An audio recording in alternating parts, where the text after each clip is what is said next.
Hello दोस्तों, अपने पिछली क्लास में 1.2 में पहले क्वेश्चन और दूसरा क्वेश्चन खत्म किया। अब इसमें एक क्वेश्चन और रहेगा अपना, और वो क्वेश्चन कौन सा है? 1.2 का क्वेश्चन नंबर 3 और क्वेश्चन नंबर तीसरे का पहला पॉइंट देखो। पहला पॉइंट है 1/√2। 1/√2 वही है, इसमें वही सिद्ध करना है अपरिमेय संख्या है या नहीं। देखो मानना पड़ेगा वही कि माना सॉल्यूशन, माना 1/√2 एक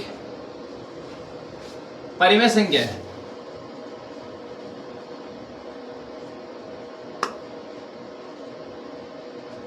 परिमेय संख्या, अगर परिमेय संख्या है तो उसको किसके बराबर लिखना पड़ेगा? p/q के बराबर। अब इसके बाद में नीचे वाली संख्या है, ऊपर नहीं है और नीचे है हर, तो इसको तिरछा गुणा कर दो। तिरछा गुणा तो नहीं करेंगे, इसको पलट दो और पलटेंगे तो √2 कहाँ गया ऊपर, q कहाँ गया ऊपर और p कहाँ गया नीचे। तो मैं लिख ही देता हूं पलटने पर।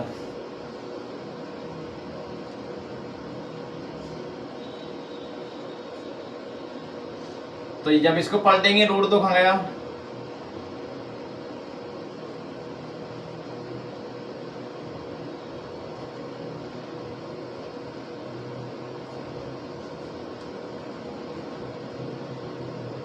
वैध क्रम ले देते हैं, वैध क्रम करने पर।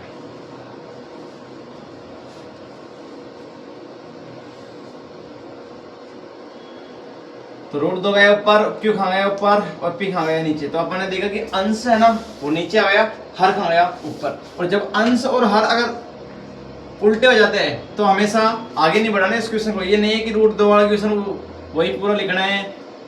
तो इसको क्या करेंगे अपन कि ये एक ऐसी संख्या है, एक अपरिमेय संख्या है और ये संख्या है परिमेय संख्या, क्योंकि पलटेंगे तभी कोई फर्क नहीं पड़ेगा, है तो वही संख्या। और कभी भी परिमेय संख्या अपरिमेय संख्या के बराबर नहीं होती, नॉट इक्वल। तो क्या लिखना पड़ेगा? आता है हमारा माना गया विरोधाभास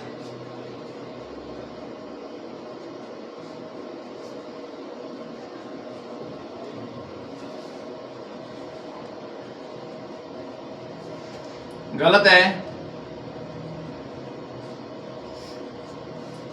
क्योंकि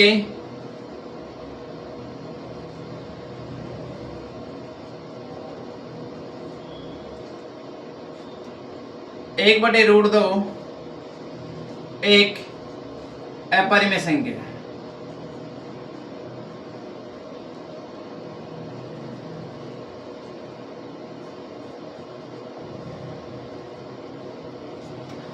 तो ये वही जैसे अपन ने क्वेश्चन नंबर 2 किया था ना पिछली क्लास में, वैसे ये क्वेश्चन है, अलग से कोई क्वेश्चन नहीं है। इसके बाद में इसके दोनों पॉइंट और देखो, सेम मेथड रहेगा, छोटा मेथड है, कोई बड़ा मेथड नहीं है। ओनली अपन को संख्या साफ करनी पड़ेगी। ये संख्या साफ करो और यहाँ से इसलिए संख्या साफ कर दो। तो देखो इसमें तरीका वही है, हिंदी लैंग्वेज कोई चेंज नहीं करनी, जो लिखे रखे वही सभी में रहेगा। इसमें संख्या और चेंज कर दो, इसको 1/2 घटा दो। तो देखो यहाँ पे अगला क्वेश्चन इसी का दूसरा पॉइंट क्या है? दूसरा पॉइंट है कि 7√5। 7√5 तो मान लिया अपन ने वही 7√5 कैसी संख्या है? परिमेय संख्या। तो 7√5 जब परिमेय संख्या है किसके बराबर हो जाएगा? p/q के रूप में और बराबर। और कोई संख्या कहने का मतलब परिमेय संख्या को परिमेय संख्या के पास लेके जाना पड़ेगा। 7 एक परिमेय संख्या, क्योंकि इसके ऊपर क्या नहीं है? रूट नहीं है। और कोई संख्या गुणा के रूप में से हटेगी तो कहाँ पे जाएगी? भाग के रूप में। तो कहने का मतलब है p/7q, यानी कि 7 किसके गुणा में जाएगा? q के साथ में जाएगा। √5 कैसी संख्या? अपरिमेय संख्या। और ये कैसी संख्या है? परिमेय संख्या। वो कभी भी इसके इक्वल नहीं हो सकती। अतः हमारा माना गया विरोधाभास क्या है? गलत, क्योंकि 7√5 कैसी संख्या है? एक अपरिमेय संख्या। तरीका वही है, कोई ज्यादा कठिन नहीं है। ये 1 नंबर का चांसेस रहता है इसमें भी, क्योंकि मेथड कैसा है? छोटा है, बड़ा नहीं है। इसके बाद में वही संख्या चेंज कर दो। क्वेश्चन कठिन नहीं है, सिर्फ एक बार ये हिंदी लैंग्वेज याद रख लेना बस। अगला क्वेश्चन है इसी का तीसरा पॉइंट, 6 + √2। तरीका वही चलेगा, माना 6 + √2 एक कैसी संख्या है, परिमेय संख्या मान लिया अपन ने। और परिमेय संख्या को हमेशा किसके बराबर रखेंगे, p/q के बराबर। परिमेय संख्या